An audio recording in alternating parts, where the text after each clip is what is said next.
అందుకే భగవదనుగ్రహాన్ని సంపాదించాలి. ఆ భగవదనుగ్రహాన్ని సంపాదిస్తే నీకు అపూర్వమైన జ్ఞానం కలుగుతుంది, గొప్ప తెలివి కలుగుతుంది, గొప్ప జ్ఞానం కలుగుతుంది, ఏదైనా సాధించగలవు. దానికి ఒక చిన్న ఉదాహరణ చెప్తాను, వినండి. తెనాలి రామకృష్ణుడు ఉన్నాడు కదా, తెనాలి రామకృష్ణుడు ఎక్కడ? శ్రీకృష్ణదేవరాయలు ఆ దీంట్లో తెనాలి రామకృష్ణుడు ఉంటాడు. ఆయన గొప్ప గొప్ప కవి, అట్లాగే వికట కవి, గొప్ప మేధాశక్తి సంపన్నుడు కూడా. ఆయన అష్టదిగ్గజాల్లో ఈయన కూడా ఒక ఇదనమాట. అయితే ఒకరోజు ఒక వాక్యాన్ని ఇచ్చారు రాజుగారు, ఇది 5 భాషల్లో నింపుకొని రమ్మని చెప్పారు. ఏదైనా ఒక వాక్యం, ఆ వాక్యం 5 భాషల్లో ఉండాలి అని చెప్పించాడు. అందరూ పండితులందరూ చూశారు. వాళ్ళకే ఛాన్స్ అనమాట. ఒక వాక్యం, ఆ వాక్యంలో ఆ ఒక పదం ఒక భాష రావాలా, అంటే ఒక అక్షరం ఒక భాష రావాలా. అట్లా ఆ విధంగా వాళ్ళకి ఇచ్చారు. ఎవరు? రాజుగారు. వీళ్ళందరూ కూడా చూశారు. బాగా 2 రోజులైంది, 3 రోజులైంది, ఒక్కొక్కరు బాగా ఆలోచించారు, ఏమి స్మరించలే. అప్పుడు తెనాలి రామకృష్ణుడు ఆయన వెళ్ళాడు, ఆలోచించాడు. తిన్నగా వాళ్ళ బావగారింటికి వెళ్ళాడు. వాళ్ళ బావగారింటికి వెళ్ళి ఆ సాయంకాలం అయింది. ఆ రోజు ఆ రాత్రి వాళ్ళ బావగారింట్లో ఉన్నాడు. వాళ్ళకొక ఆవులు గోసాలు ఉన్నది, వెనకను గోవులు ఉన్నాయి. అయితే ఈయన కరెక్ట్గా గోసాల్లో పడుకున్నాడు. వీరు పడుకున్న తర్వాత అర్ధరాత్రి అప్పుడు ఒక గోవు అది ఈనింది దూడని. ఈ వెంటనే ఈ తెనాలి రామకృష్ణ ఉన్నాడు కదా, వాళ్ళ బావగారిని లేపాడు. బావా ఈ మన ఇది ఆవు ఇట్లాగా ప్రసవ ఇదైంది అని చెప్పాడు. ఆయన ఏమన్నాడు? ఏ ఆవురా బావా అని అడిగాడు. ఎవరిని? ఈయన్ని. ఏ ఆవురా బావా అని అనగానే ఈయనకి స్ఫురించిందండి. అంటే ఈయనకి దైవానుగ్రహ పాత్రుడేను, ఆ భగవతి జగన్మాత యొక్క అనుగ్రహ పాత్రుడు. అందుకే అంటున్నాగా, దైవానుగ్రహాన్ని లభించిన వాడు అప్రయత్నంగా వాడికి ఆ సరస్వతి కటాక్షం కలుగుతుంటుంది. ఏ ఆవురా బావా, వెంటనే ఈయనకి స్ఫురించింది. ఏ ఆవురా బావా అని స్మరించాడు. దీనికి సమాధానం దొరికిపోయింది. చూడండి, అంటే ఏమిటది? ఇక్కడ ఏ అంటే ఏ ఆవు, రా బా వా, ఏ ఆవు.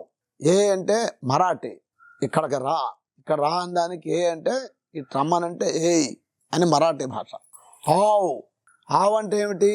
హిందీలో ఆవు, ఇది రావు అంటే ఇక్కడికి రా. ఇదేది 2 భాషలు అయినాయి. ఏ ఆవు. రా అంటే ఏమిటి? తెలుగు. రా అంటే ఇక్కడ రమ్మని కదా 3. బా అంటే కన్నడ, బా ఇక్కడ రా. వా ఇంగ వా తమిళం. 5 అక్షరాలకి 5 భాషలు వచ్చేసింది. సభంతా ఈ విషయాన్ని తీసుకొని వెళ్ళి సభలో చెప్పాడు. అద్భుతం. తెనాలి రామకృష్ణుని యొక్క ఆ మేధాశక్తికి ఆ రాజు ఎంతగానో సంతసించి పండితులందరూ కూడా సంతోషించారు. చూడండి అసలు అది ఎలా కలిగింది? దైవానుగ్రహాన్ని సంపాదిస్తే మనం కొంత ప్రయత్నం చేస్తే ఆ దైవానుగ్రహంతో అది కొండంత అవుతుంది. అందుకు కాబట్టి మనిషి దైవానుగ్రహానికి పాత్రుడు కావాలా. దైవ సాన్నిధ్యంలోను దైవతత్వాన్ని, దైవ మార్గాన్ని అవలంబించాలి ముమ్మాటికి. అదే మనిషికి గొప్పది. తన కర్తవ్యాన్ని తాను చక్కగా శీలించాలి, ఆ వాటన్నిట్లోనూ ఆరితేరాల. అదే ఇక్కడ మనం చెప్తుంది నామం. అట్లా నెక్స్ట్ నిధిరవ్యయ. భగవంతుడు ఎటువంటి వాడంటే అవ్యయ నిధి, అంటే నశించనటువంటి నిధి కలిగిన వాడు. అంటే ఇక్కడ వ్యయం కాని నిధి. చూడండి, మన దగ్గర నిధి అంటే డబ్బు, అట్లా ఇక్కడ భగవంతుని దగ్గర ఉన్న సంపదట అది ఎంత తీసినా తరగనిది. అది అవ్యయం, అది నశించనటువంటి నిధి. మన నిధి అంతా ఈరోజు ఒక పెద్ద రోగం వస్తే తీసామంటే సగం అయిపోయినట్టు లెక్క. లేకపోతే మరొకటి వస్తే మొత్తం ఖాళీ. వాడు ఎంత ధనవంతుడైనా, ఎంత ఇదైనా సరే వాడికి లిమిటే. కానీ భగవంతుని యొక్క నిధి అది అనంతం, అది అఖండం, అది నశించినటువంటి నిధి. అందుకే అనేక దేశాలున్న ఆ దేశాలన్నిటికీ తరగని సంపద. మీరు చూడండి, ఒక్కొక్క దేశం ఎంత సంపదతో నిండి ఉన్న చూడండి అసలు. మరి ఆ నిధి అది ఎవరిది? అది ఆయనదే. చూడండి, సముద్రంలో ఎంత నిధి పెట్టాడు, సముద్రంలో ఎంత తరగని సంపద ఉన్నదండి. అసలు రత్న రాసులు, గొప్ప సంపద ఆ సముద్రంలో కూడా దాచుకుంటున్నారు. చూడండి ఇప్పుడు ఆయిల్స్ అంతా కూడా, మరి ఆయిల్ తీస్తున్నారు భూమి నుండి. సంపద కాదా? దాని కొరకు యుద్ధాలు చేసుకుంటున్నారు. ఈ దేశాన్ని నేను ఆక్రమించాలా, ఈ దేశాన్ని నేను ఆక్రమించాలన్నటువంటి ఆ సంపద కొరకు చూడండి అసలు.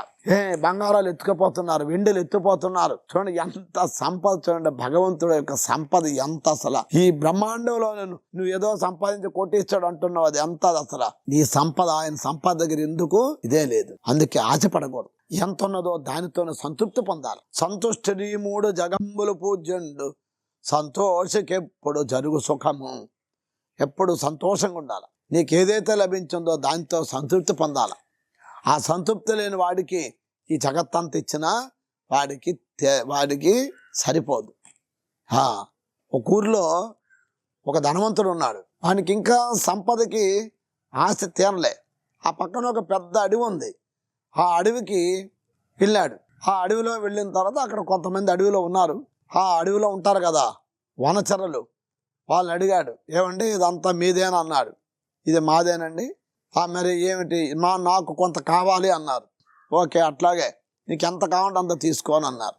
చూడండి, ఎంత కావాలో అంత తీసుకోమని చెప్పారు. వీడు ముందే ఆశ మనిషి.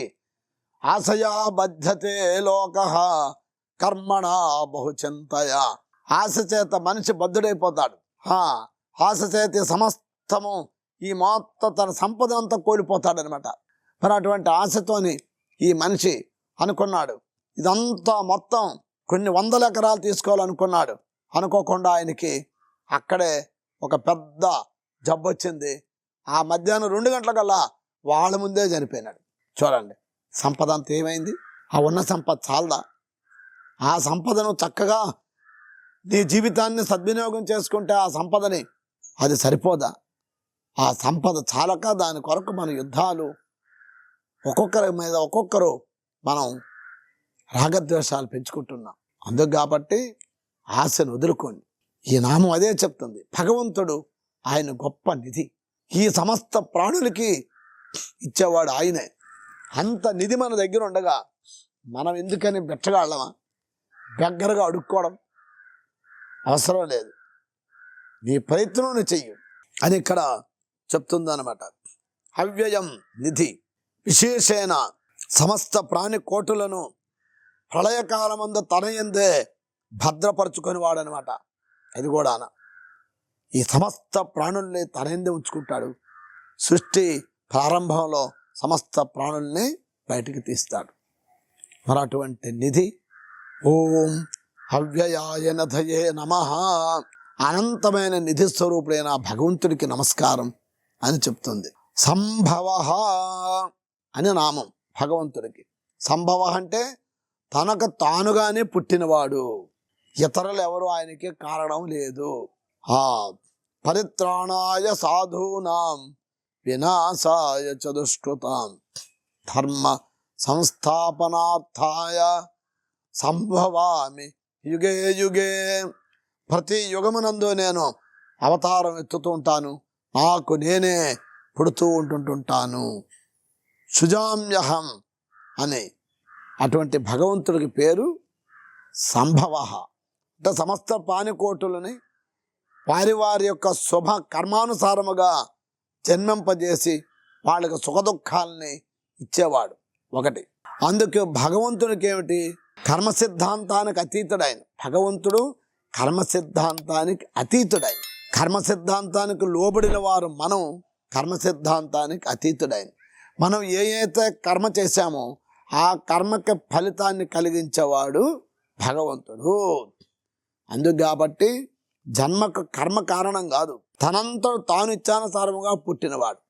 మన జన్మకి మన కర్మ కారణం. మరి భగవంతుని యొక్క జన్మకి కర్మ కారణం కాదు. ఎందుకు? ఆయన స్వయంభూ అన్నారు. అందుకే స్వయంభూలింగాలు అంటుంటారు, స్వయంభూలింగాలు ప్రతిష్ఠ చేశామని. ప్రతిష్ఠ చేయడం అంటే అది స్వయంభూ ఉండదు, తనకు తానుగా పుడితే అది స్వయంభూ. మరి ఇక్కడ భగవంతుడు స్వయంభూ అంటే సంభవామి అని ఇక్కడ. అందు కాబట్టి అటువంటి భగవంతుణ్ణి మనం తెలుసుకొని అటువంటి భగవద్ అనుగ్రహానికి పాత్రులై సంభవాయ నమః, ఆ భగవంతుడే మనకు ఆధారమని అందరూ కూడా తెలుసుకొని ధరించాలని, అట్టి శక్తి అట్టి భక్తి మనకు ఆ భగవంతుని ప్రసాదించాలని కోరుతూ స్వస్తి. ఓం శాంతి శాంతి శాంతి.